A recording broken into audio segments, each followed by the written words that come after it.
अक्सर हमसे पूछा जाता है कि माइंडसेट का मतलब क्या होता है?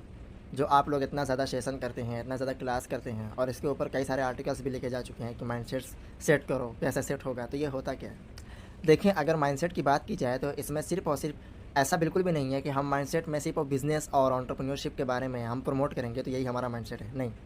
एक अच्छा माइंडसेट का मतलब ये होता है कि हम अपने बनाए हुए रास्ते, जो हमारे कॉन्शियस माइंड के अकॉर्डिंग हमने सोच रखा है, जो हम एक्टिविटी डेली बेसिस पे करते हैं, उसमें कितना ज़्यादा पुख्ता हमारा यकीन है और हम कैसे उस काम को अपने हिसाब से कर सकते हैं और हर बुरे काम, हर गलत काम से कैसे हम अपने आप को कंट्रोल कर सकते हैं और अपने आप को बचा सकते हैं, इसको भी एक माइंडसेट का पार्ट समझा गया है। और हमारे केस में जितने भी सेशन माइंडसेट के ऊपर हुए हैं, उन सब में सबसे ज़्यादा ज़ोर हमारे इंटरनल फ़ोकस पर दिया गया है। मतलब कि आपका जो माइंडसेट है, आपकी जो सोच है, आपकी जो थिंकिंग है, आपके जो थॉट्स आते हैं, वो गलत वे में नहीं आने चाहिए।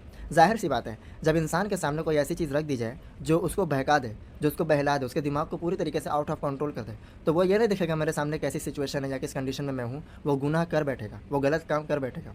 इससे ज़्यादा माइंडसेट नहीं है।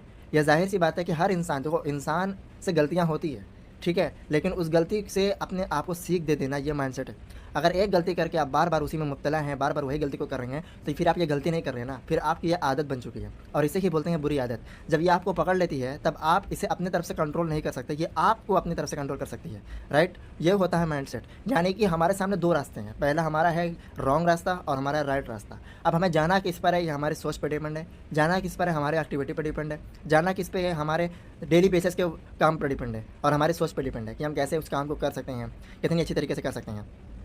और बिलीव मी, अगर इसका सबसे आसान तरीका मैं बताऊँ, तो सबसे आसान तरीका यही है, जो हमारी दुआ होती है और जो हमारी डेली की चीज़ें होती हैं, राइट? जैसे कि हमारे दिमाग में अच्छे ख़्याल हैं कोई चीज़ करने के लिए, फ़ौरन कर डालें, फ़ौरन। उसको डिले ना करें और उसके बाद शुक्रिया अदा करें अल्लाह का। और अगर बुरा काम हमारा गलत काम ख़्याल में आ रहा है करने के लिए, तो फ़ौरन के फ़ौरन उस चीज़ को सोचें कि जब हम किसी अच्छे काम को करते हैं, तो ज़ाहिर-सी बात है उसमें कुछ ना कुछ हमें ज़रूर से अज्र मिलता होगा या फिर उसका कुछ ना कुछ हमें फल मिलता होगा, राइट? ऐसा सोचें, क्योंकि जो भी हमें मिल रहा है, जो भी जितनी भी तरीके से मिल रहा है या किसी भी ज़राए से मिल रहा है, उसका खालिक और मालिक सिर्फ़ एक है, वो हमारा रब है, ठीक है? तो अगर हम बुरे काम करने के लिए अंजाम देंगे, हम बुरी एक्टिविटी या गलत एक्टिविटी को करने के लिए अपने आप को अंजाम देंगे, तो हम ये ज़ाहिर-सी बात है सोच करके बैठे कि जो हमने अच्छा काम किया है, उसका अपोज़िट ये है। अगर हम ये काम करेंगे, तो अच्छे कामों के लिए जो बरकत, जो रोज़ी हमें मिली हुई है, उसका जाना तय है, राइट? तो ये इस बात का सबूत है कि आपका माइंडसेट कैसा है। इंसान का जो बिहेवियर है, वही माइंडसेट को सामने रखता है। जो आईना दिखता है ना, वही बिहेवियर दिखाता है। अगर एक इंसान अपने आप को चाहे कितना भी ऊँचा समझ ले, अपने आप को चाहे किस भी लेवल पे समझ ले, जितना भी ऊँचा क्यों ना चला रहे,